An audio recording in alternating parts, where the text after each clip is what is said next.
Merci beaucoup pour acclamer pour le groupe de louanges, mais est-ce que tu peux acclamer pour celui qui nous a réunis en ce lieu? Non, j'ai dit, est-ce que tu peux acclamer pour celui qui nous a réunis en ce lieu?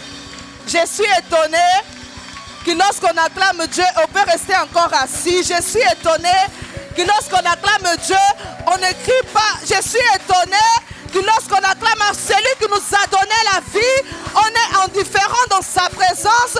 Mais celui qui nous a réunis en ce lieu, c'est celui qui veut nous faire du bien cet après-midi.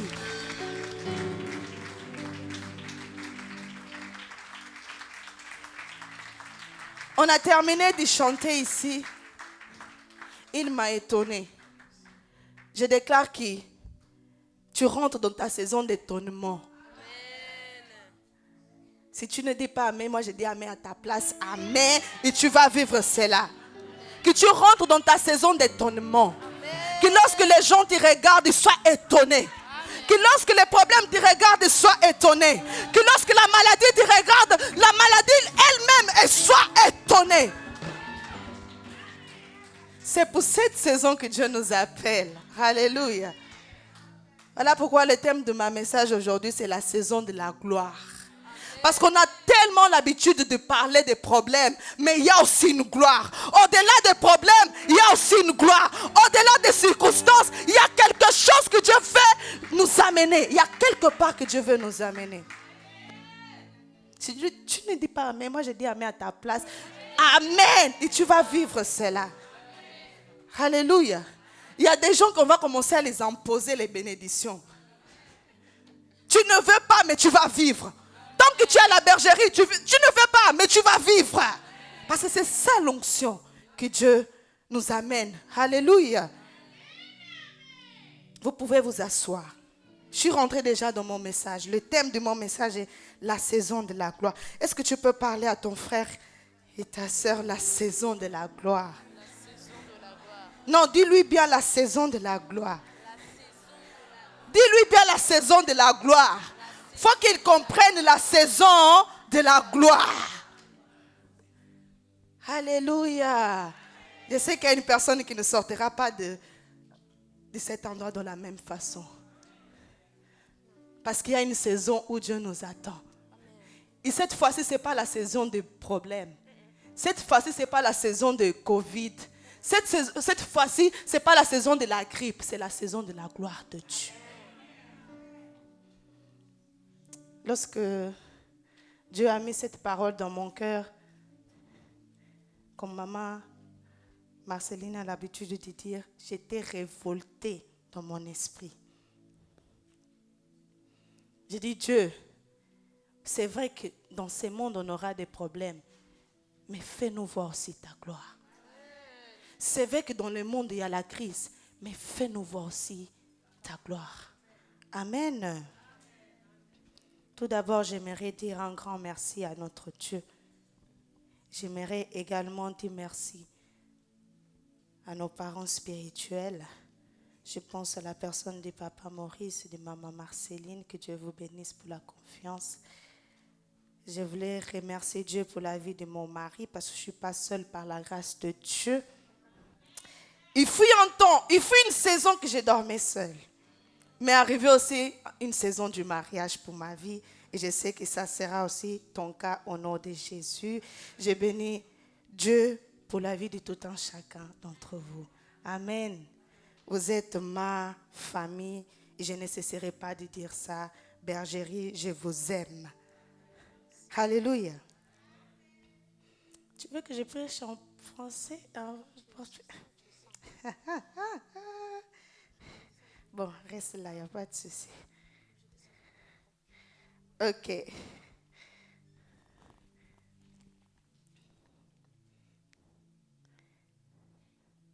Alléluia. De la même manière qu'il y a une saison pour la pluie, de la même manière qu'il y a une saison pour l'été, pour la chaleur, de la même manière qu'il y a une saison pour le froid, la vie de l'homme est constituée aussi par des saisons. Alléluia. Dieu fait toutes choses bonnes à son temps. Alléluia. Parfois, on a l'impression qu'une saison dure plus qu'une autre saison, mais c'est faux. Dieu fait toutes choses bonnes en son temps. Souvent, ce que Dieu m'a dit, souvent, les gens réalisent plus les temps des souffrances que les temps de la gloire. Souvent, nous réalisons plus le temps de nos pleurs que le temps des choses que Dieu a réservées pour nous. Il y a des gens même qui se disent, est-ce que le temps de la gloire, est-ce que le temps de la récolte existe? Pourquoi? Parce qu'ils réalisent, ils voient toutes ces réalités, les choses qu'ils passent, ça ne combine même pas avec ce que Dieu a dit. Mais j'aimerais dire à une personne que l'accomplissement d'une promesse commence toujours par son contraire. Je pense qu'il y a une personne qui ne m'a pas compris. L'accomplissement de la prophétie ou l'accomplissement d'une promesse commence toujours par son contraire. Le contraire, c'est quoi? Le contraire de la bénédiction, c'est quoi? C'est peut-être la malédiction. Le contraire de la joie, c'est quoi? C'est peut-être le pleur. Parfois, nous commençons avec des larmes aux yeux avec Dieu. Mais cela ne veut pas dire que Dieu nous a pas réservé quelque chose de grand. Ne laisse pas que la réalité que tu passes à ce moment puisse te faire oublier qu'il y a quelque chose qui est réservé pour toi à la fin. Je pense qu'il y a une personne qui ne m'a pas compris et je vais répéter. Ne laisse pas que la réalité que tu passes à ce moment te fasse oublier les choses que Dieu réserve pour toi à la fin. En réalité, tu peux pleurer. En réalité, tu peux souffrir. Mais laisse-moi te dire qu'il y a une saison de gloire qui t'attend. Malgré les pleurs, malgré les souffrances, il y a une saison de gloire qui t'attend. Alléluia. Laisse-moi te dire que les saisons ne sont pas éternelles. Laisse-moi te dire que tes pleurs ne sont pas éternelles. Laisse-moi te dire que la maladie n'est pas éternelle. Laisse-moi te dire qu'il arrivera un temps que Dieu va te faire rentrer dans ta saison de gloire. On se focalise trop sur les combats. On est trop combattu. D'accord. On se focalise trop sur notre maladie. Ça dure longtemps. D'accord. Mais malgré tout ça, les combats ne sont pas éternels, bien-aimés. On ne va pas combattre toute notre vie. Si tu combats toute ta vie, je ne sais pas le Dieu que tu sers. Parce que le Dieu que moi je sers, c'est un Dieu de saison. Il sait qu'il y a une saison pour pleurer, il y a une saison aussi pour se réjouir. Il y a une saison pour être malade peut-être, mais il y a une saison aussi de guérison. Il y a une saison pour être dans une malédiction, mais il y a une saison aussi pour la bénédiction. Et moi j'aimerais vous parler sur la saison de la gloire. C'est quoi la gloire? Je suis partie consulter le dictionnaire. La gloire, ça signifie les splendeurs, la grandeur, la notoriété, l'honneur. Il y a une saison que tu as été humilié, mais laisse-moi te dire, il y a une saison aussi d'honneur pour toi. Je ne sais pas si... Moi, j'aimerais avoir des personnes prophétiques cet après-midi. Parce que en réalité, ce n'est pas ma parole, c'est la parole de Dieu. Et lorsque cette parole est venue, lorsque Dieu a mis cette parole dans mon cœur, moi j'étais la première personne à dire oui, j'ai dit amen à cette parole. Parce que je sais que c'est possible. Peut-être toi tu n'as pas été humilié, mais moi j'ai été humilié dans ma vie. Et lorsque Dieu m'a dit ça, il a dit, il y a une saison pour être humilié, Célia. Mais il y a une saison de gloire qui signifie aussi, il y a une saison d'honneur qui arrive. Bergerie, il y a une saison d'honneur qui arrive. Il y a une saison qu'on nous a regardés, on dit, eux peut-être ils ne vont pas avancer, mais il y a une saison aussi que Dieu a réservée pour nous. Une saison de notoriété. Alléluia. On peut remarquer dans la Bible que des grands hommes qui ont eu des grands combats, c'est parce que derrière tout ça, c'est caché une gloire. Les grands hommes qui ont eu un schéma très compliqué dans la vie, c'est parce que derrière tout ça, il s'est caché une gloire. Il s'est caché quelque chose de la part de Dieu. Peut-être derrière le problème que tu es en train de passer, ça se cache une gloire. Qui sait? Parfois, on s'inquiète trop pour les problèmes qu'on passe, mais peut-être ça se cache une gloire. Dieu, il est souverain. Il sait comment il fait les choses. Alléluia.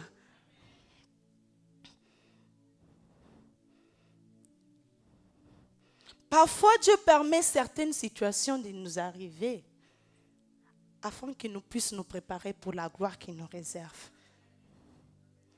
Je pense que quelqu'un ne m'a pas compris. Je vais répéter.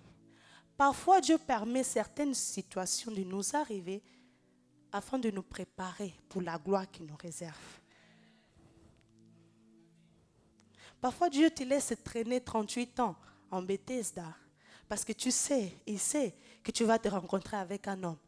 Tu n'auras pas besoin d'une personne pour te jeter à la piscine. Lui-même, il va s'en charger de faire les choses. Parfois, Dieu va te laisser 12 ans avec une maladie parce qu'il sait que lorsque le jour que tu vas prendre conscience de ce qu'il est, tu vas dire simplement si je touche dans sa veste, je serai guéri. Parce qu'il sait, il ne veut pas que ta bénédiction soit associée à un homme, mais à lui seul. Il ne veut pas qu'un jour un homme sort et dise que non, c'est parce qu'il est comme ça, c'est à cause de moi. Non, Dieu veut qu'il soit pour lui seul la gloire. Dieu ne veut partager la gloire avec personne. Il y a des situations, oui, il faut s'inquiéter, mais il y a des situations, demande à Dieu la révélation. Tu dis, Dieu, pourquoi cela m'arrive? C'est parce que peut-être Dieu réserve quelque chose. Il y avait un homme dans la Bible, il était aveugle de naissance. Les disciples étaient inquiets. Ils ont demandé, mais qui a péché? Non, le problème, ce n'est pas le péché. Le problème, c'est la saison de la gloire de Dieu. Le problème, ce n'est pas le péché. Le problème, c'est la saison de la gloire. Alléluia. Est-ce que tu peux dire à toi-même, Dieu me prépare quelque chose? Je suis étonnée que lorsque Dieu appelle Moïse pour aller libérer le peuple d'Israël, il y avait d'autres chemins qui devaient passer. Mais Dieu a choisi le désert. Pourquoi Dieu a choisi le désert? Il préparait le peuple d'Israël pour Canaan. Il pouvait passer par un autre chemin. Mais il a choisi le chemin le plus long. Pourquoi? Préparation. Alléluia. Préparation. Est-ce que tu peux dire à ton frère préparation? Plusieurs fois, on rate notre saison de gloire par le manque de préparation. On n'aime pas être préparé. On aime déjà arriver gloire. Mais si tu fais comme ça, tu vas échouer. Si tu fais comme ça, tu vas échouer en beaucoup de choses. Les hommes, ils n'aiment pas être préparés. Ils aiment simplement vivre la gloire, tout simplement. Je veux tout simplement avoir beaucoup d'onction pour faire tomber les gens. Mais après cela, ton caractère est comment? Après cela, ta façon de regarder les choses est comment? J'aime Dieu parce que lorsque Dieu nous prépare quelque chose du grand, il nous prépare aussi un temps de préparation. Le temps de préparation, c'est le temps où Dieu prend pour nous façonner. Où Dieu prend pour regarder, pour faire un diagnostic au-dedans de nous. Pour regarder ce qui va et ce qui ne va pas. Et souvent, il y a beaucoup de personnes qui durent dans les temps de préparation. Parce que Dieu aussi vous réserve une grande chose. Il ne veut pas que vous puissiez échouer. Imagine Jésus, avant de mourir, il a pris trop de temps pour se préparer. Et après, il est venu. Il a fait même juste que 3 ans de ministère. Après, il est parti. Mais le temps de préparation était plus par rapport au temps de son exécution dans son ministère. Amen. Il y a beaucoup de personnes qui ils sont en train d'échouer avec Dieu parce qu'ils n'aiment pas la préparation. Ils n'aiment pas être façonnés. Ils ne laissent pas que le Saint-Esprit de Dieu puisse leur façonner.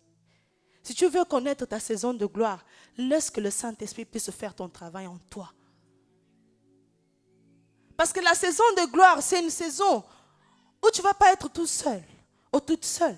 Il y aura des personnes à tes côtés. Si tu as des défauts de caractère, laisse-moi te dire que tu vas écraser ces personnes qui seront à tes côtés. Alléluia. Alléluia. Les temps de préparation. Et pour cela, j'aimerais qu'on puisse regarder l'histoire d'une personne que j'apprécie beaucoup et que nous tous nous connaissons, excusez-moi, qui se trouve dans le livre de Genèse 37. C'est l'histoire de Joseph.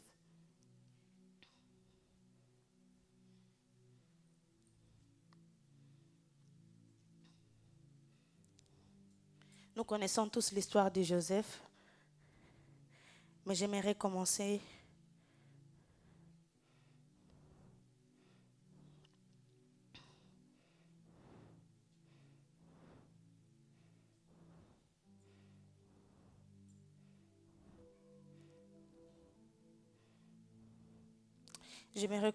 commencer au verset 10, si c'est possible.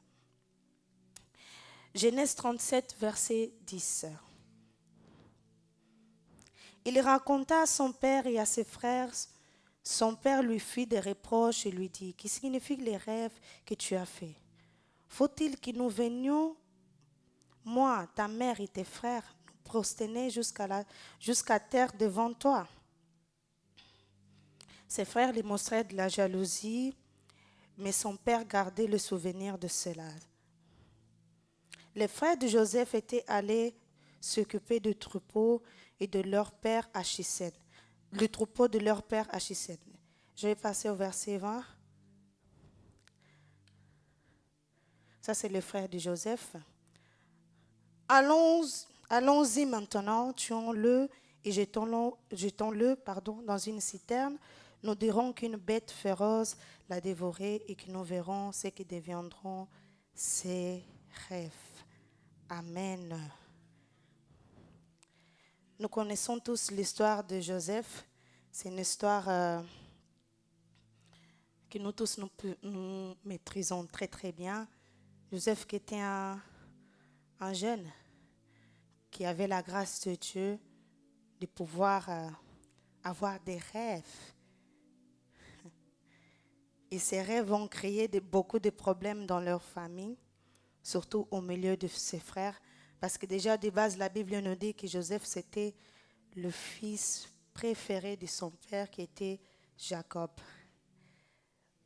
Mais en regardant l'histoire de Joseph, nous savons que Joseph, il a passé par plusieurs étapes avant qu'il puisse rentrer dans sa saison de gloire.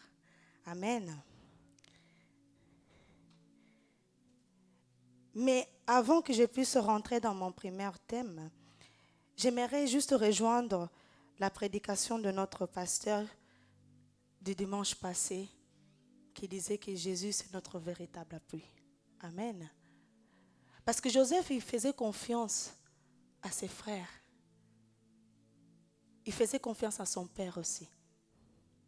Parce qu'il se disait que c'était ma famille. Mais c'est ces mêmes personnes après, une fois qu'il a dit ses rêves, il commençait à avoir de la jalousie contre eux. Pour te dire que lorsque nous sommes dans les temps de la préparation, nous savons qu'il y a des choses que nous ne pourrons pas dire.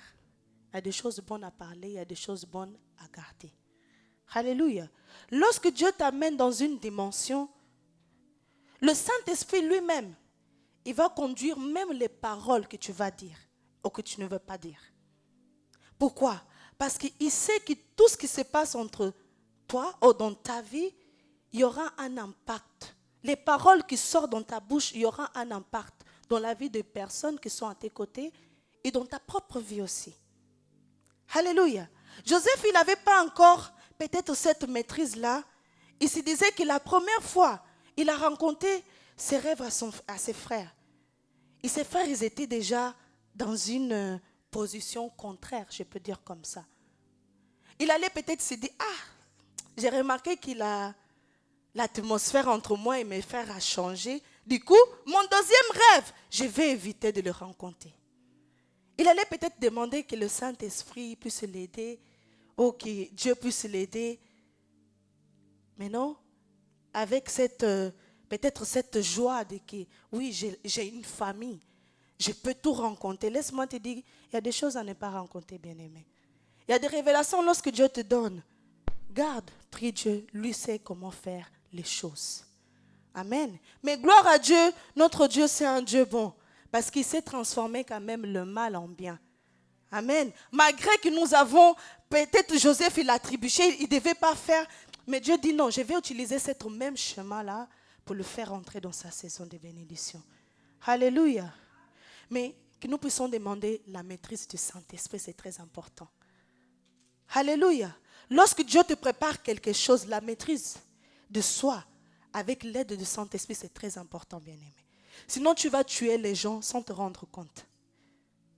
Parce que tu peux avoir une prophétie sur la vie d'une personne, mais si Dieu n'a pas encore disposé le cœur de cette personne, tu viens, tu lui dis, tu vas le détruire. C'est la parole de Dieu, mais tu vas détruire. Alléluia. C'est très important que lorsque nous sommes dans le chemin pour la saison de notre gloire, d'écouter, d'être sensible au Saint-Esprit de Dieu. Amen. Du coup, nous savons comment ça s'est passé, l'histoire de Joseph. Du coup, ses frères, on l'ont pris, ils ont dit non. L'objectif vraiment, c'est de les tuer. On va voir ce qui deviendront ses rêves. Il y a une personne qui a dit non, on ne va pas les tuer. On va les mettre dans une citerne. D'accord. Ils ont jeté dans la citerne. Après, ils ont vu que la citerne, c'était plus bonne. Ils ont dit non, on va l'enlever. On va le vendre. Il est parti comme esclave jusqu'à la maison de Potiphar. Après la maison de Potiphar, la femme, il a trouvé qu'il était beau. Il a dit, hé, Joseph, si tu veux, tu peux coucher avec moi. Joseph est sorti de la maison de Potiphar jusqu'à la prison. Alléluia. Quel chemin compliqué. Alléluia. Mais j'aimerais dire qu'il n'y a pas de gloire sans citerne, il n'y a pas de gloire sans Potiphar, il n'y a pas de gloire sans prison. Je vais répéter. Il n'y a pas de gloire sans citerne, il n'y a pas de gloire sans Potiphar, il n'y a pas de gloire sans prison. J'aimerais dire à une personne qui est à la bergerie aujourd'hui qu'il n'y a pas de gloire sans citerne. Il n'y a pas. Il n'y a pas de gloire sans Potiphar. Il n'y a pas de gloire sans prison. Parfois, Dieu nous fait passer par des chemins compliqués parce qu'il sait. Parfois, Dieu nous fait passer par la citerne parce qu'il sait. Peut-être que tu ne comprends pas forcément, mais Dieu, il sait toutes choses. Joseph, peut-être il était là, il n'a pas compris, mais pourquoi je me retrouve ici? À cause des rêves. Des rêves qui n'étaient même pas des choses matérielles. Parfois, dans notre vie, on se retrouve dans des situations, on se dit, mais pourquoi je me retrouve là? Mais laisse-moi te dire qu'il n'y a pas de gloire sans cette situation que tu es en train de passer à ce moment. Ah, je pensais qu'il y a une personne qui allait me dire Amen. Il n'y a pas de gloire sans cette situation que tu es en train de passer à ce moment.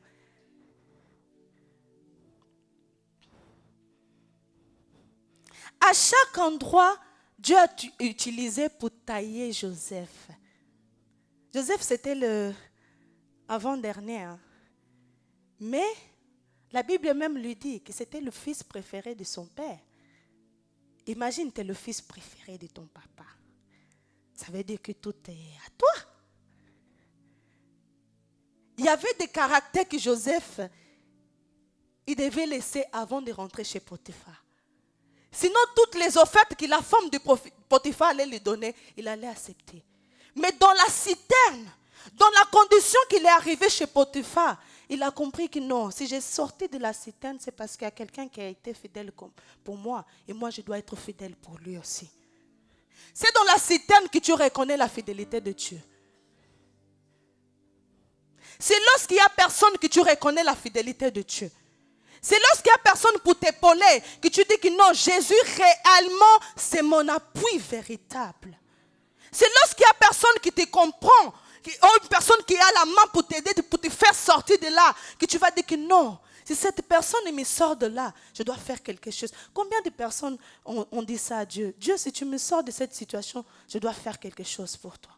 Il y a d'autres qui ont fait, il y a d'autres qui n'ont pas fait. Mais ce n'est pas notre sujet aujourd'hui. Alléluia. Lorsqu'on est dans la citerne, on apprend. On apprend la fidélité de Dieu. On apprend que notre Dieu est capable de nous faire sortir. Là où l'homme n'a pas la capacité de nous faire sortir, peut-être. Parce que remarqué que l'idée, c'était de le tuer, de ne les pas laisser dans la citerne. Mais en les laissant dans la citerne, ils allaient le tuer quand même. Alléluia. Lorsqu'il est sorti de la citerne, Joseph, il avait déjà une bagage. Lorsqu'il arrivait chez Potiphar, malgré qu'il ait les offrandes, malgré qu'il ait les cadeaux, malgré tout que la femme de Potiphar pouvait l'offrir, il se disait que non, moi j'ai commencé un parcours avec Dieu. Et dans ce parcours, je dois être fidèle. Peut-être Joseph n'avait pas l'impression de ce qu'il allait l'arriver, mais il a dit que non, je dois rester fidèle. Laisse-moi te dire que même dans les situations compliquées, reste fidèle à Dieu. Même dans les situations que tu ne comprends pas, reste fidèle à Dieu. Parce que le monde va toujours nous offrir quelque chose, bien-aimés. Je parle aux jeunes. Les jeunes, le monde va toujours t'offrir quelque chose de bon. Quelque chose qui semble qu'est bien. Mais restons fidèles à Dieu. Parce que j'aime Dieu. Il a dit que la gloire de la deuxième maison sera plus grande que la première maison. Pour dire qu'il y a des gloires qu'on a vécues, mais il y a une autre gloire qui nous attend. Et cette gloire qui nous attend, c'est plus grand que celle du passé. Alléluia. Joseph arrive chez Potiphar, il commence à prospérer. Il commence à prospérer. Il arrive aussi des situations dans notre vie qu'on commence à prospérer. On commence à faire les affaires, tout marche. Notre famille, tout le monde va bien. La bonne santé, il n'y a rien. Les études vont bien. Mais il arrive un moment qu'il y a quelque chose qui vient pour interrompre notre marche avec Dieu. Qu'est-ce que nous faisons lorsque cela arrive? Qu'est-ce que nous faisons? Est-ce que nous continuons à faire confiance à Dieu? On se laisse emporter. Joseph était bien chez Potiphar. Il a dit peut-être Dieu m'a fait sortir de la citerne pour rester chez Potiphar. Parce qu'il était bien. Mais il y a quelque chose qui vient, pouf! Il sort du confort pour aller dans un endroit qui n'a rien à voir. Parfois, il est nécessaire qu'on sorte de notre confort. Parfois, il est nécessaire qu'on sorte de notre confort, bien-aimé. Il est parti en prison pour une chose qu'il n'avait même pas commise. Alléluia. En arrivant en prison aussi, il y a des choses qui sont passées. Joseph, il a commencé à prospérer encore. Il est devenu chef en prison. Les choses, peut-être, ça s'est passé bien, mais ce n'était pas le cadre idéal pour lui. Parce qu'il y a quelque chose que Dieu lui réservait. J'aimerais dire à un Joseph, cet après-midi, ils peuvent t'enlever le manteau, mais ils ne vont jamais t'enlever le rêve. Ils peuvent t'enlever le manteau, mais ils ne vont jamais t'enlever le rêve. Parce que lorsque Dieu nous donne un rêve, ce rêve il est attaché à notre esprit. Ça veut dire que les personnes qui veulent enlever, ils doivent enlever automatiquement notre esprit aussi. Mais le plus important est que le rêve n'a pas été donné pour nous-mêmes, qui est Dieu. Mais qui va aller enlever Dieu? Personne. Ils peuvent nous enlever les habits. Ils peuvent même toucher à notre santé. Ils peuvent toucher à notre travail. Les ennemis peuvent toucher à tout. Mais laisse-moi te dire qu'ils ne réussiront jamais à toucher à les promesses qui sont attachées à ta vie.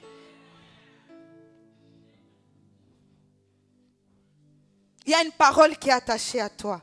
Ça, ils ne pourront jamais toucher. Alléluia.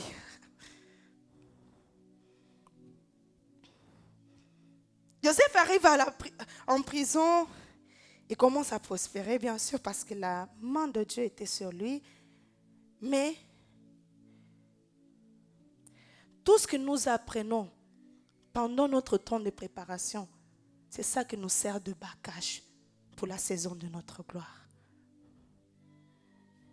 Tout ce que Joseph a pris dans la citerne, chez le Potiphar, dans la prison, c'est ça qu'il a servi de bagage lorsqu'il est arrivé dans son temps de gloire. Voilà pourquoi vous remarquez que Joseph, oui, même s'il a vu ses frères, il a eu pitié de ses frères. Il a dit non, aujourd'hui j'ai compris. La Bible a dit, si on pourrait regarder après, la Bible a dit que Joseph a dit aujourd'hui, je sais que c'est Dieu qui a permis en fait que vous puissiez me faire tout ça, afin que moi je puisse arriver là où je suis aujourd'hui. Tout ça, c'est parce qu'il a eu un temps de préparation. Sinon, Joseph, il allait haïr aussi tous ses frères aussi. Ils allaient lui dire, maintenant vous m'avez jeté dans la citerne, non? Il y a la famine, non? Restez comme ça. C'est Dieu qui est en train de vous punir pour tout ce que vous m'avez fait. Mais non. Dieu a pris le temps de sonder, de travailler le cœur de Joseph. Ma prière est que lorsque tu es dans ta saison de gloire, que Dieu prenne le temps de te transformer, de transformer ton cœur. Que même les personnes qui ne t'ont pas aidé, lorsque tu leur regardes, tu dis oui, je vais t'aider. Pas parce que je t'aime à la folie, mais parce que je connais la personne qui m'a sorti de là où j'étais, il m'a ramené jusqu'ici.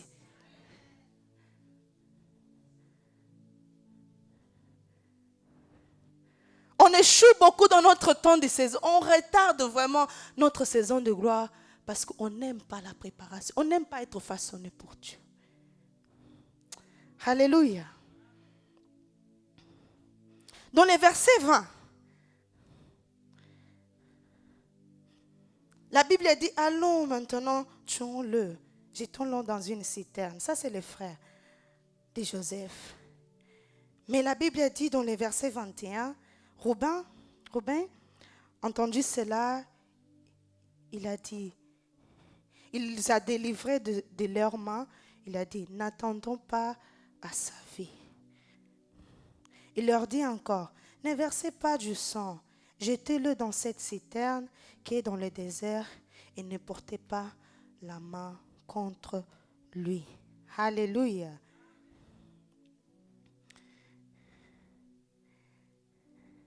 Le frère de Joseph, je ne sais pas,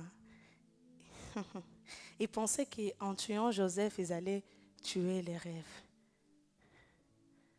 On peut tuer le rêveur, mais jamais le rêve.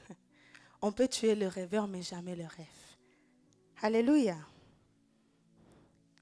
Mais j'aime une attitude ici, dont le frère de Joseph, il a dit que non, on ne va pas le tuer. C'est quand même notre frère, non? On ne va pas le tuer.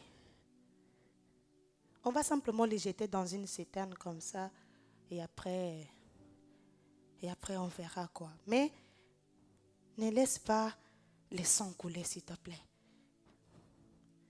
Alléluia. Dans notre vie, il y a aussi des gens comme ça. Ils ne veulent pas nous voir mourir, mais ils ne veulent pas non plus nous voir bien. Je répète, dans notre vie, on rencontre des gens comme ça aussi. Ils ne veulent pas nous voir mourir, mais ils ne veulent pas non plus nous voir bien. Mais ils sont toujours là. Ils sont toujours là. Mais que Dieu leur bénisse, parce que c'est eux qui ouvrent le chemin pour notre saison de gloire. J'ai dit que c'est eux qui ouvrent le chemin pour notre saison de gloire. Parce que si son frère n'allait pas se lever pour dire que non, jetons-le dans la citerne, ils allaient le tuer, bien-aimé. Et on allait connaître juste un enfant de Jacob qui a été tué par ses frères et point fin. Il allait rester comme l'histoire d'Abel, qui a été tué par son frère. Allez, l'histoire est terminée. Mais il y avait une personne qui a dit non, on ne va pas le tuer. Que Dieu suscite au milieu de tes ennemis une personne qui va t'ouvrir le chemin pour ta saison. Je pense qu'il y a une personne qui ne m'a pas compris, je vais le répéter. Que Dieu suscite au milieu de tes ennemis une personne qui va t'ouvrir le chemin pour la saison de ta gloire. Parce que ce n'est pas ailleurs, hein. J'aime Dieu. Il ne part pas ailleurs, il part là-bas. Là-bas où il y a les complots, où il y a les projets, là où les personnes sont en train de signer déjà. Non, on les tue là. On voit déjà qu'il ne nous reste que 2 mois. Ça veut dire que d'ici 3 semaines, il faut qu'on commence déjà les procédures. Là même, ils sont en train de faire le plan.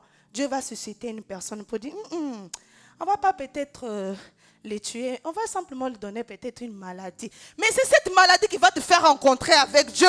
Dieu va te guérir. Ils vont voir que tu vas passer 2023 à 2024. En bonne santé en plus.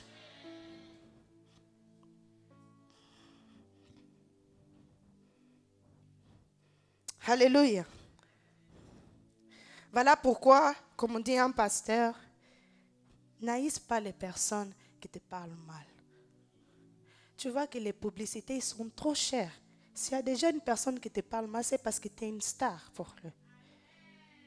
Ils font simplement la publicité de toi, de ta personne. Et dans ce monde des vivants, on ne parle pas des morts, on parle des personnes qui sont en vie.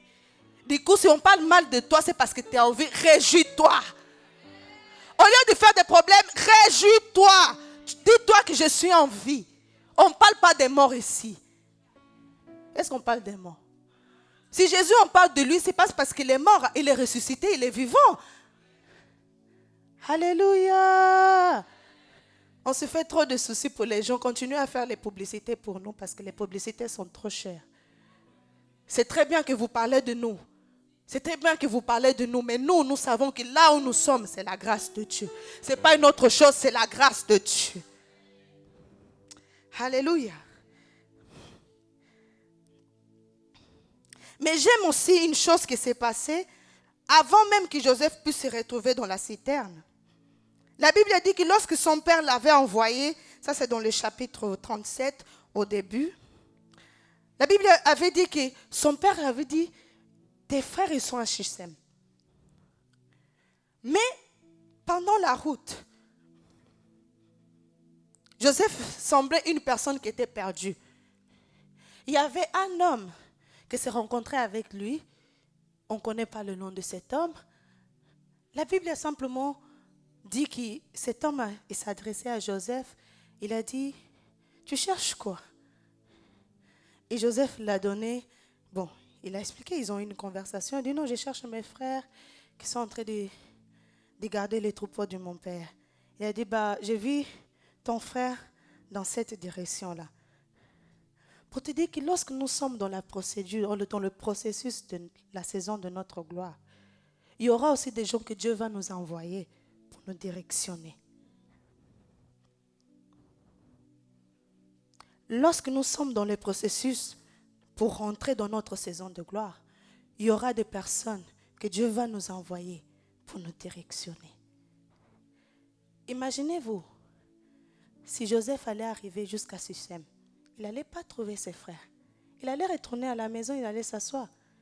Il n'allait jamais peut-être rencontrer, arriver au temps d'aller à la citerne. Il n'allait peut-être pas rentrer vraiment à ce temps-là dans sa destinée. Laisse-moi te dire qu'il y a des personnes bonnes à écouter, il y a des personnes pas bonnes aussi à écouter. Alléluia. Le Saint-Esprit, il est bon à écouter. L'ange de la maison qui est notre pasteur, il est bon à écouter. Alléluia. Que le Saint-Esprit nous donne le discernement de savoir quelles sont les personnes à qui nous devons nous connecter pendant ce temps-là. Parce qu'il y a des conseils qui peuvent nous aider à retrouver nos frères et apporter la nourriture et nous faire entrer dans notre saison. Mais il y a aussi des conseils qui nous font dévier. Alléluia. Dans la vie de l'homme, tout est important, bien-aimé. Dans la vie de l'homme, même les connexions, même les paroles, tout est important. Alléluia. Que Dieu nous aide à être aussi sensibles à l'écoute. Alléluia. Et arrivé en prison, Joseph est là-bas. J'aimerais arriver à la fin de mon message. Joseph est là-bas. il y a une situation qui s'est passée, il y a 2 personnes qui ont eu des rêves. Il a dit, bon, écoute, moi je ne peux pas faire grande chose, mais je connais une personne qui peut vous aider. Cette personne, c'est Dieu. Il a commencé à interpréter les rêves de ces 2 personnes. Et par la grâce de Dieu, les rêves ont été comme... le rêve s'accomplit en fait dans la façon comme Joseph avait interprété. L'autre, la Bible a dit que Joseph, il a dit non, vous allez sortir, un de vous va être tué, l'autre, le roi va te recevoir, tu auras une promotion, tout ça, tout ça, tout ça. Mais lorsque tu seras là-bas, n'oublie pas que je suis ici. Il ne faut pas m'oublier. Entre guillemets, c'est ça que Joseph il a dit. La personne aussi est partie. Les choses sont passées comme Joseph leur avait dit. Et les temps aussi sont passés. Les temps aussi sont passés. Les temps sont passés. Mais j'aime la Bible dans le livre de Genèse 41.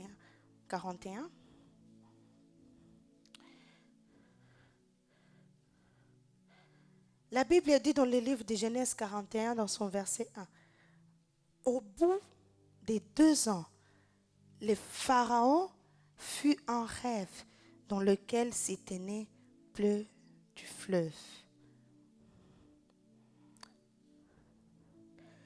Nous savons et nous connaissons, vous pouvez lire à la maison,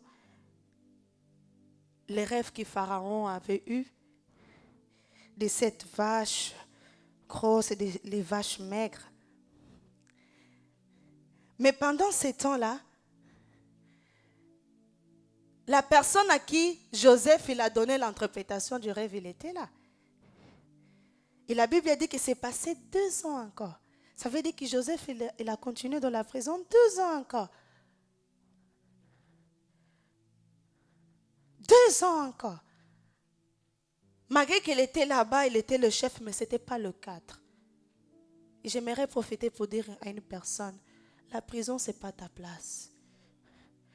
J'ai dit, la prison, ce n'est pas ta place, bien-aimé. Parfois, c'est ça que Dieu m'a dit, et j'aimerais quand même lire. Parfois, on attend beaucoup que les hommes soient notre intermédiaire. On s'appuie souvent sur les hommes qui puissent nous connecter à telle personne, qui puissent faire telle chose pour nous. Mais laisse-moi te dire qu'il y a des situations qui c'est même pas l'homme, ça sera Dieu lui-même ton intermédiaire. J'aimerais te dire que ce ne sera même pas l'homme, ça sera Dieu lui-même l'intermédiaire. Et c'est ça qui s'est passé. L'homme peut oublier, mais laisse-moi te dire que nous avons un Dieu qui n'oublie jamais ses promesses. Nous avons un Dieu qui lorsqu'il parle, il est derrière sa parole pour l'accomplir. Nous avons un Dieu qui même si l'homme oublie de te connecter, lui il fait de tout pour te connecter à ta bénédiction parce qu'il est Dieu. C'est un Dieu qui ne dépend pas des hommes pour agir. C'est un Dieu qui ne dépend pas de ton bien vouloir pour agir. C'est un Dieu qui ne dépend pas du bien vouloir des hommes pour agir. Cet serviteur-là, il a oublié. Mais il y avait un Dieu qui n'a pas oublié. Dieu a dit, si toi-même tu ne peux pas rentrer par le serviteur, moi-même je vais te faire rentrer. Il est pire que lorsque Joseph est rentré, il a donné l'interprétation. Lui-même, il est devenu chef de cette... Ah, Jésus. Il est devenu même responsable de la personne qu'il avait oubliée. Ah, comment Dieu fait les choses. Dieu même est rentré, il a donné le rêve à Pharaon. Pharaon a appelé toutes les personnes qu'il pouvait appeler. Laisse-moi te dire qu'il y a des situations que les gens, ils vont appeler toutes les personnes qu'ils pourront appeler. Mais c'est toi qui vas apporter la solution. Laisse-moi te dire qu'il y aura des situations dans ta famille qui vont appeler même les personnes qui ont plus d'argent que toi. Mais c'est toi qui, lorsque tu vas arriver, tu dis, je connais une personne, il sait que j'ai en moi a la capacité de changer toute une histoire maintenant de notre famille. Pharaon a appelé ses ressources. Il a dit non. Il est arrivé un moment qu'il a commencé à rester, il a resté mal, il est resté fâché. Parce qu'il voulait trouver une solution pour ses rêves. Laisse-moi te dire que c'était Dieu. C'était Dieu qui faisait ça. Parce qu'il devait faire la rentrée de Joseph. Joseph, il devait rentrer dans son temps de gloire. Laisse-moi te dire que dans cette situation, peut-être que tu ne vois pas la solution. Dieu lui-même, il va se servir d'intermédiaire pour te faire rentrer dans ta saison de gloire.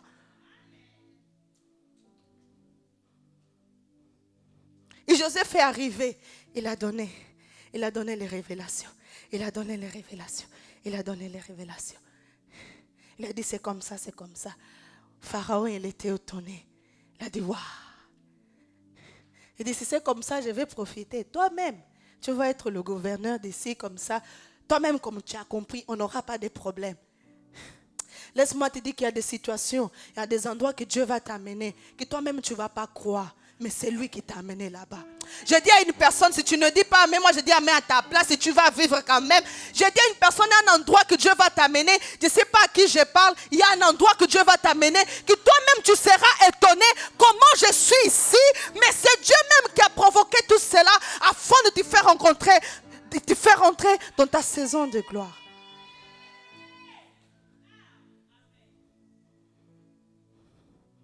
Moi je me suis demandé beaucoup. Et j'aimerais terminer par là. Dieu, pourquoi les frères de Joseph? Pourquoi c'est eux? Pourquoi tu as utilisé les frères de Joseph pour le faire rentrer vraiment dans sa saison? Tu allais utiliser comme des ennemis d'autres personnes. Peut-être ses amis. Mais laisse-moi te dire, Dieu m'a répondu. Moi, lorsque je voyais déjà Joseph, je voyais déjà les événements qui allaient se passer en Égypte. Je savais qu'il allait avoir la famine et que les frères de Joseph allaient dépendre de Joseph pour manger. Laisse-moi te dire que lorsque Dieu voit un problème dans ta vie, dans ta famille, il sait déjà que c'est toi. Voilà pourquoi il t'a mis dans cette famille. Parfois, on ne comprend pas tellement les problèmes qui se passent dans notre famille, les problèmes qui se passent dans notre entourage. Et si Dieu t'a mis là-bas, c'est parce qu'il sait déjà. Ah, nous avons la grâce d'avoir un Dieu qui voit déjà la fin dans notre commencement. Dieu voit déjà notre fin dans notre commencement. Joseph n'était même pas encore dans la citerne. Dieu voyait déjà la famine en Égypte. Laisse-moi te dire que ton commencement, Dieu voit déjà ta fin. Et ta fin, c'est une saison de gloire que tu es en train de préparer pour toi.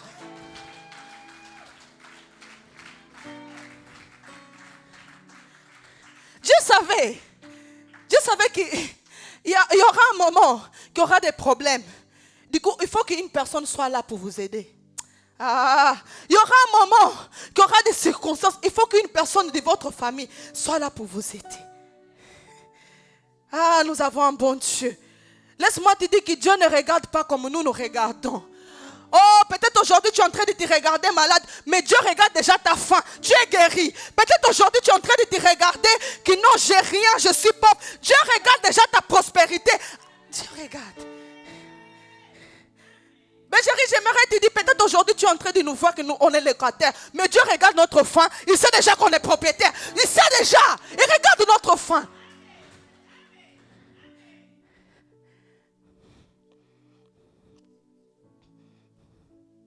Dieu regarde la malédiction et les problèmes dans ta famille. Il dit, telle personne est là. José est là. Telle personne est là. Maman Bibiche est là. Dieu commence à regarder la fin de ta famille. Il dit, c'est une famille bénie. C'est une famille prospère. Malgré tout, les personnes sont en train de dire que ouais, dans cette famille ne se marie pas. Mais ma fille est là, ma fille est là. Oh, que Dieu t'aide à changer la trajectoire de ta famille. Que Dieu t'aide à changer l'histoire de ta famille. Que Dieu puisse t'utiliser, même dans l'Égypte, malgré que tu as passé dans la citerne, malgré que tu as passé dans la prison, malgré que tu as passé chez Potiphar, que Dieu t'aide à changer la trajectoire de ta famille. Parce qu'après ces jours-là, les noms qui étaient dans la bouche de Joseph, lorsque les frères de Joseph sont venus pour le voir, Joseph les avait dit, il faut le mettre encore en prison. Après, il les a fait sortir. Il a dit, écoute, c'est moi votre frère. C'est moi votre frère. Peut-être il se disait, le frère de boss, c'est un boss. Hein? Est-ce que c'est faux? Le frère de boss, c'est un boss. Ils avaient la fierté. Malgré tout ce qu'ils avaient fait, ils avaient la fierté pour leur frère. Ils avaient la fierté pour leur frère. Ils se disaient que, oui, malgré tous les problèmes qu'on a eus, eux-mêmes, ils ont commencé à changer les testaments et les choses. Ils ont dit, écoute, papa, il a dit que lorsque un jour on va te rencontrer, que tu ne puisses pas haïr tes frères en fait. Mais est-ce que Jacob, il avait dit ça? Il n'avait pas dit ça. C'est eux-mêmes qu'ils étaient. Pourquoi? Parce qu'ils avaient la douleur de tout ce qu'ils ont fait. Mais ils avaient oublié que notre Dieu, c'est un Dieu qui transforme le mal en bien. Laissons les gens parfois vous faire du mal. Notre Dieu a la capacité de faire le mal en bien. Il voyait déjà la fin. J'aimerais dire à une personne, peut-être tu vois ton début c'est compliqué, ton début. Ton commencement est compliqué. Attache à celui qui est le commencement et la fin. Parce que toi tu connais le commencement, mais lui connaît déjà ta fin. Toi tu connais les circonstances, mais lui il connaît déjà ta saison de gloire. Il connaît déjà le chemin que tu dois passer. Il connaît déjà que non, il manque 2 mois, mais il veut encore te faire vivre des choses. Il manque que 2 mois pour l'année. Mais il veut encore te faire vivre certaines choses. Parce qu'il est Dieu. Que mon Dieu vous bénisse abondamment.